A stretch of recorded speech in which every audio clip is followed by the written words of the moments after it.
ለምን አዲስ ጭማቂ የምትቀይረው? እኔ ምንም ነገር አልጨመርኩበትም። ጠጪው እባክሽ የለን እባክሽ። ታማለች? አዎ። ከዛ አንቺ ለምን አስጫት መሰላት ሄለን አኩርፋኛለች ስትለኝ አምጥቼ ሰጠሁሽ። ለዛ ነው እኔና ቃል እንድትጣላን ስታቂ ሁኔታሽ ተቀየረ። አንተ ማን ስለሆንክ ነው ልጄን ለመንካት የደፈርከው? ማነህ አንተ? ማነህ? ጀል መሰንዘር ወንድነት መሰለህ? ስማ እሻለሁ። ምን ፈለግሽ? አንድ ጮማ መረጃ አለኝ። ስለምን? የድሮ የሥራ አጋር አወቀው አቶ ሰለሞን ህይወቴን ታድገሽዋል።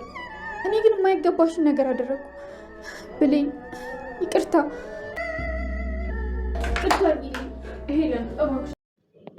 ተወዳጁ አደራ ዛሬ ማጓጊና ልብ አንጠልጣይነቱን ቀጥሏል።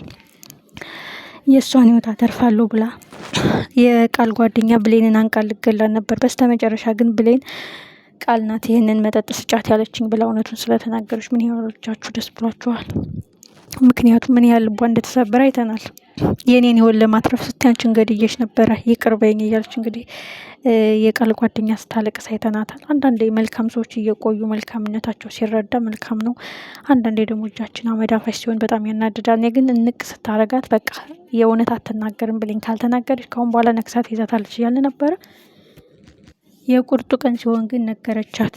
እጅግ አሪፍ ነገር ነው ያደረገችው ብሌን። ምክንያቱም ቃል ናት የሰጠችኝ ብላ ላለመናገርና ቃልና እሷን ክፍተት ላለመፍጠር ነበር እንደዛ ስትታነቅ ጠጩ ስትታገላ ዝም ያለችው ማለት ነው። ሰላም የተከበራችሁና የተወደዳችሁ ውድ ቤተሰቦቼ በያላችሁበት የዓለም ዳርቻ ሰላማችሁ ይብዛ። ተወዳጁ አደራ እጅግ አጓጊና ልብ አንጠልጣይ እንደሆነ ቀጥሏል። የአቶ ባይሉና የቃል ተንኮላውን መጨረሻው ጠፍቶታል። ሳሚ ቃልን እንደዛ ማንቁርቷን ይዞ እንግዲህ ሁሉም ደርሰው ሁሉም ተፋጠው ነበረ። በስተመጨረሻም ወይዘሮ ሰላም ያንተ ሰው አይደል እንዴ በኃይሉ እንዴት እንደዚህ ያደርጋ ስትል ሁሉም ተፋጠዋል። ማን እንደሆነች ብታወቂ እንደዚህ አትታገይላትም ነበረ። አንቺን የምትወጋ ጉድጓድሽን የሚቆፍሩ መሆናቸውን አላወቅሽም በማለት ትቷቸው ሄዷል። ሳሚ በጣም የሚያሳዝኑና ልብ የሚሰብረው ጉዳይ አሁን የቃል ጓደኛ ቃል እሷን ለመግደል እንደማተኛላት ብሌን ስትነግራት እጅግ ልቧ ተሰበረ። ብሌን ለኔ ስትይ ታገልሽ፣ ለኔ ስትላነኩ፣ ለኔ ስትይ ራስሽን አደጋ ውስጥ ከተልሽ በማለት እንግዲህ ብሌን ራሷን አደጋ ውስጥ ከታ አንቺ ልገሊ ነበረ እያለች እንግዲህ ሚጣማን ቁርቷን ይዛት ነበረ። በጣም ባትጫናትና ያኛው የተመረዘውን ጁስ ጠጭ ብላ ባታስጠጣት ብሌን አትናገርም ነበር። ኦልሬዲ አንድ ቀን ልትጎዳት ነበር ማለት ነው የቃል ጓደኛ። ስለዚህ ልትገለኝ ነው እንደ ቃል እያደፈጠች ነው በማለት ማለት ነው። ስለዚህ መናገሯ ብሌን በጣም አሪፍ ነገር ነው ያደረገችው። ብሌን ችግሯ ምንድነው? እውነቱን ብትናገር ሁልጊዜ እሉን ታይዛታል፣ ሁልጊዜ እንባ ይተናነቃታል እና እውነቱን መጋፈጥ።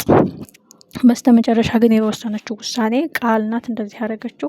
ግን እንዳልተጣላችሁና እንዳልተደባበራችሁ አንቺም እንዳላመመሽ ሳውቅ ተጠራጥሬ ነው ልትመርዝሽ እንደነበረ ልቀይርልሽ የመጣው ስትላት ነው እንግዲህ እንባዋ ዝርግፍ ያለው።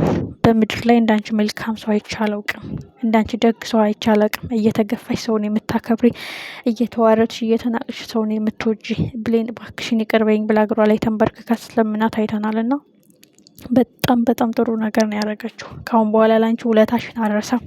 የእውነት ብሌን በምን ቃል እንደምገልጽሽ አላውቅም። በጣም አመሰግናለሁ። ህይወትሽን ታድገሽልኛል፣ ህይወቴን አትርፈሽልኛል። አመስግናት እንግዲህ ትታት ሄዳለች። ስለዚህ ያቺ ልጅ ካሁን በኋላ ብሌንን ቃልን ለማጥፋትና የቃል ሚስጥርን ለማጋለጥ ኦልሬዲ የቃል ሚስጥርን ያወቀችው ብሌንም ታውቃለች እና ግን ቃል ብሌን ላይ ለምታደርገው ነገር ካሁን በኋላ ያቺ ልጅ ልትከላከልላት ትችላለች ማለት ነው። ትልቁ ጉዳይ የአቶ ባይሉና የዳግም ፍጥጫ ነው። አቶ ባይሉና ዳግም እንግዲህ እንደተዋጉና እንደተወጋጉ አይተናል።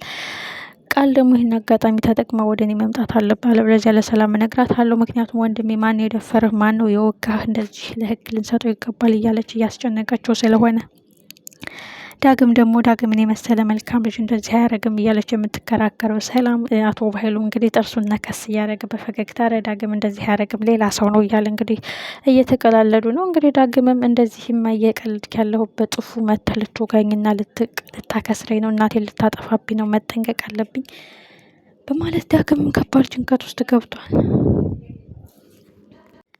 ሌላው ትልቁ ጉዳይና ልብ የሚሰብረው ጉዳይ ወይዘሮ ገነት ለጎረቤቷ የነገረቻትን ሚስጥር አሳልፋ ለአቶ በኃይሉ ሰጥታታለች።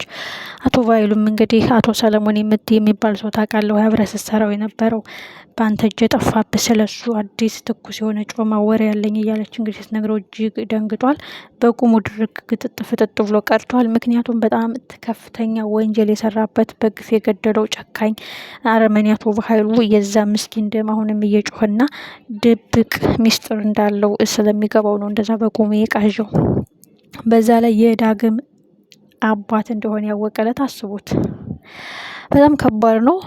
ሌላው ትልቁ ጉዳይ እንግዲህ ወይዘሮ ሰላም እዚህ ቤት የተደበቀ ነገር አለ፣ ከኔ የሚሸሹት ከኔ የምትደብቁት ምንድን ነው? በኃይሉና ዳግምስ ለምንድን ነው በጥላቻ አይን እየተያያቸው ያሉት እያለ በጥርጣሬ እየተመለከተች ነው። ስለዚህ በዛም አለ በዚህ እውነታው መጋለጡ ሀቁ መፈንዳቱ የማይቀር ጉዳይ ነው። ሳሚ ካሁን በኋላ ዳግምን ሊያግዘው ይገባል ብዬ ነው ማስበው። ምክንያቱም የአባት ገዳይ በኃይሉ ነው የሚለውን ነገር ከሳሚ ይሰማል ብለን ነበር። ወይዘሮ ገነት ብቻዋን ከፈጣሪዋ ጋር እየጸለየችና እየተማጸነች አባቴ ሆይ እርዳይ፣ ፈጣሪ ሆይ እርዳይ፣ ከዛ ማት ከዛ ረመጥ አውጥተህ ልጅን ከዛ ሁሉ ጭንቀት አውጥተህ ያገናኘህ ለዓይነ ስጋ ያበቃህን የአባቱን ገዳይ ብነግረው ሌላ ጣጣ ነው የሚመጣብኝ፣ እሱን አይቶ ሳልጠግቦ ይገድልብኛል የምትለው ወይዘሮ ገነት ከኋላ እንግዲህ ከኋላ ሆኖ ዳግም ሰምቷታል። እንዴት ነው ከልጅ የምደብቀው? እንዴት ነው እውነቱን የምሸሸው? እንዴት ነው ከዛ ሰውዬ ስማመልጠው? እኔ የእሱ ሚስት እንደሆንኩኝ ዳግም የእሱ ልጅ እንደሆነ ካወቀ ቀጥታ ያጠፋናል ስትል ዳግም ኦልሬዲ ሰምቷል። አቶ በኃይሉ ደግሞ እንግዲህ ያቺ አቃጣሪ ደውላ ያለውን ነገር ስትነግረው ድርቅ ግጥጥ ፍጥጥ ብሎ ቀርቷል ማለት ነው። ስለዚህ ምን ይፈጠራል? በጣም አጓጊና ልብ አንጠልጣይ ነው። ውድና የተከበራችሁ ቤተሰቦች ቀጣይ ክፍል ሁላችንም በጉጉት እንጠብቀዋለን። አቶ በኃይሉ መጋለጥ አለበት። ወይዘሮ ሰላም የምትመጻደቅበት ወንድሜ የምትለው የምታምነው እሱ ነው፣ ጥላ እሱ ነው ማረፊያ የምትለው ጉድጓዷን እየቆፈረላት እንደሆነ ህይወቷን ሲኦል ሊያደርግባት ጫፍ ደርሶ እንደሆነ ማወቅ አለባት። ብሌንም እንግዲህ የቃልን ተንኮል ማጋለጥ አለባት። ዳግምና ብሌን መታረቅ አለባቸው የሚል የብዙዎቻችን ግምት ነው። ቀጣይ ክፍል በጥሩ ሁኔታ የሚመጣ ይመስለኛል። ሳሚ ካሁን በኋላ ለእያንዳንዱ ነገር ዋጋ አስከፍልሃለሁ፣ ቃልም ያንቺ ልጅ መሆኗን አለመሆኗን ብታውቂ እንዲህ አትሟገችላትም ነበረ። ልትቀብርሽ ጉድጓድሽን ቆፍራ ጨርሳለች። በየቀኑ ህመምሽን እያበዛች ፈተናሽን እያበዛች ለልጅሽ ደግሞ መቆሚያ መቀመጫ ሲኦል አድርጋባታለች ህይወቷን። የዛን ቀን ጸጸቱ ምን እንደሚሆን ማየት ፈልጋለሁ ያለው ሳሚ እውነታውን መጋፈጥ ሀቁን ማውጣት ይፈልጋል። ለዚህም ካሁን በኋላ ዝግጁ ሆኖ ጥንቁቅ ሆኖ አቶ በኃይሉንም ጉድ የሚሰራበትን ሰዓትና ታይም ነው የሚፈልገው ማለት ነው። ኤኒዌይ በጣም አጓጊና ልብ አንጠልጣይ ነው። አቶ በኃይሉን ፈርቷል፣ ቃልን ፈርታለች። ምክንያቱም ሳሚ ምንም የሚያጣው ነገር የለም እነሱን በማጋለጥ እንደውም በቀሉን በደንብ ነው የሚወጣው ማለት ነው። ምን ይፈጠራል?